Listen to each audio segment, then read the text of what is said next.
Hello friends, welcome back to my another videos. Leisara son no ping aji videos li nathum vang kanna pai lak ya ga khui phung mi da le ina technical salak ya khane chen na nathum la tyo ko khile sam mi lo. Hili in the picture ka chithei de kle hili Nancy Joel McDonough ini wi zangdalei yang hili in the hili ga the basically ju apong in the teomeikha chithei no thumli chen na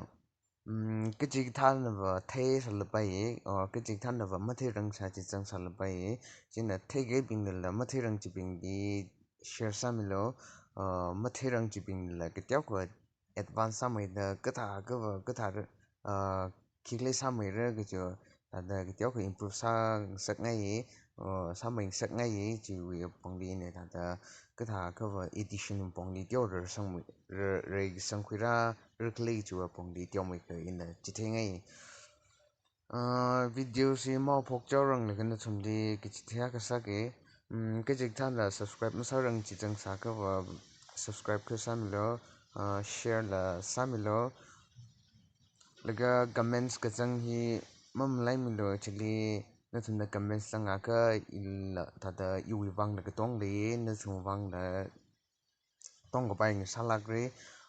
matai lage ne in hi da the great sada kli hi da in a nathum bengi yu ge thei chi tyo mai khamang na da share sa ngoi wang in chi thei mi ni phu wang in hi ta sem pamok li da lam up mi lo ada in a khile sam mai da re sang tyo mai khamang lo khuira ga pai le sa ka da in da sem khyang ne chen ra va firstly play store li vara play store li valo laga hili background eraser de in a pie region that you will history shogai re in internet piece of ke background eraser da search salo laga oina da rush shogai rate the 4.6 ni thai ki kam tham ni le install ma sa rang ji le ka ba install sa lo you will install site the open the zangai region actually direct click sa laga zangau ke ni ya zangai jili terms and conditions jili accept sa se re jili load a photo the jang sa re jili click sa lo jili once the click sai laga adung arrow mark ka sa re jili nam lo images li nam khuira laga jili no ne ning jang achi shu the big sti jili hi harku bera harku laga or chili harbugi ne chili initially firstly Nancy Joel McDonough a picture ka khuira hili crop sa pai se re jau mai de sem khu pai phak mai de sem khu pai chen na thun ning jang size ti khu crop sa khu pai ra la tung li right back pa tung li dan da patana ka le chili nam lo chili click sa ga with hili achingli automatic manual repair chum da chang sare chili auto linna maga wa o ya da gdong auto e na picture linnam ka gdong chi kup shimano re background wi manual linna maga no ning chang chu shu dan na da o ya da research sa bai e china ari hi daga repair linna maga wa dan sayon ka ji gdo na correction da ku bai yang hi o ya da ku bai china ina kata ta sakle ji ma thong te ta wa sa sa firstly ina khu hi auto li khuira o ya da khai gai ni auto li khule ga point sada kli tong ji white ka tong shma no ra jen na o da gai ji li ina chum sa khu le ka repair sa da ra ni repair sa ra o li size ke jo ha mi li su khu bai session kwe laga o ina da zata gai jili awi ji repair shop with research ra sakhe region na aya di tyo kam chang suna le de kli kun ji ina manually na simplora manually na chum sa ko laga sengi ne jili o ina da zata shumra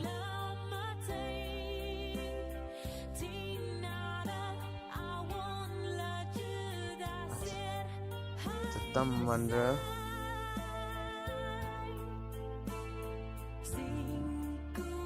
tara laga atung ni kityo kamu jang suna lapang ji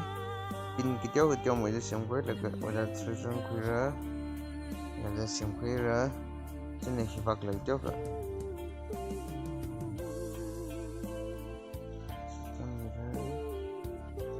ji size kityo mo siam khuira last point ni hai laga siam chang bai kityo mo de la siam khu bai review video ka trong một cái shop ra ke acing mungkin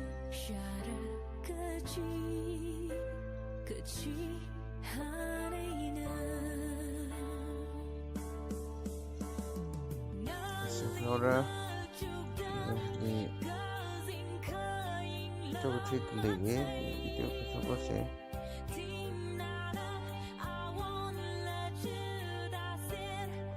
Jena ya shikaji repair din nam khuira ga asash mit khuira jena di repair sal manual di video ka sa witli je sakora ga atung hili video ka thidle ya jeba auto ni sim cross ya auto ni nam cross auto li hai laga namaira again shita again Sina aku pingwila na nam shmit paye nathum na nam shmit paye chithei ka ba khunu kujili tyo ko problem tyo so samira da khuira ji wichili jo khuli tyo utping la simku paye simku seo se chitha da simta shum gai wichili ke chida paye la Samkusya kayo chili atung ni tanda zangdalei yang chili klik salo ke hili o sada zang sare hibing hili acing li smoothly valga 0 1 2 3 4 5 in dang vai chili tuli hayang se chilam shoka chili hayang se chilim shoka 4 le hayang se chilim shoka phunga ka 5 le hay se o chimi ya kai ni nana no ka chu de simple lo inaru hit tuli haya sao ke tuli hai re jena safely namolo safely namai re safely nangai tharan atung di finish de jang thare jili finish li click salo jili it's undare jiwa thada decline sa laga quite sa pai he ne quite sa lo laga scan li ga thare click jena ina description wa chingli in linga ga me sare chili nathum na chili direct click sa laga ba kuliya ka search sa kure hili background changer de na search sa vai dale ya chili background changer de click nam tharan change image background de hili fok mere chili change image background li click sa lo chili click sa kai tharan o sa tong soka sare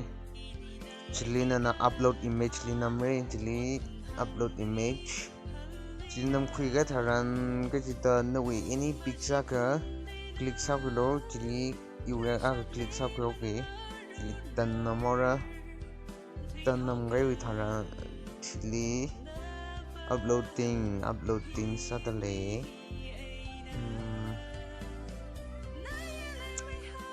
chisa gai wi chili sa to soka sare ada sokai chi ada sokai re chili na change image li je khu bai or na background ji hili zangdalei chili lang je khu bai se re mathala kai website la kan zangdalei chili na image achi shoot chili la paste sa bai ta or ta paste sa khu bai ya sa bai kari chang hi ui chili site da chinam samra the plane and high saura river plane and high laga download high rest la changre king the direct download in namora download di click sa kai tharang share image tala direct ke decline saulo atung website ta tharan chili download series te ka sare laga ti quite saura quite sa kai chili agshi the play store di wala play store di wala ka hili pixel lab ta chang saria pixel lab da pixel lab or kita tong tare pixel lab hili hi install sa kulo main sala kai app cha khane hi install sa kulo iuji open ni tere click sa ke open sa kai hili confirmation nandong da le bla bla bla वगैरह ji cancel na molo lagi hili box aching di right side pak ji last button mak pa hili box kinte de hili click salo hili vai laga from gallery hili click salo from gallery hili click sa kai hili nanari save sa kai hili click sa bom lo hili image na size chare ja ju sem lo ina kyo mo ite sem okay done lagi hili new text jang da hili kada delete sa sobre ka atung li button li delete sample ka dele yang click sa lo laga okay nam lo just manora laga hili plus sample ka dele plus sample chili click sa lo from gallery li nam lo from gallery when arrow mark now chili nam lo nam ga chili image li ka laga tang na background eraser when kile sa ga chili malo aga awi fix khuira ina chena awi chi achingli ina sajin sa khoi ka dele in sajin saura sajin sa ga chili click na mai ra chena oh ya jana research sa ku ba ya research sa ku ba ye oh dio mere hak mere jela sa ba ye na level mak charge la da click sa ku ba ra sang wei ba ye chena na sa ku re sudah tara ba pisang sa ku ra besa kwe regina atum ni save sample ka sare save sample or click chatale click namai ka save sample save as image ni namlo save gallery ni namra chithei ka save sai ra dan koi chal la sa bai regina jinara wa direct gallery li chang se gallery li chang la ka chingli pixel lab to chang sare click sa keng thara the shobara the difference ki lately jika na or na awi pixia lingo mai dan araba ini poster akli da kinsang pom mai ni or sada sonoping aka hangai jiwa sada teomeikha in la leisara da kli ai mi ji ni hai lakha the next pali that the size lo or by sang sak ai to by comment share some lo laga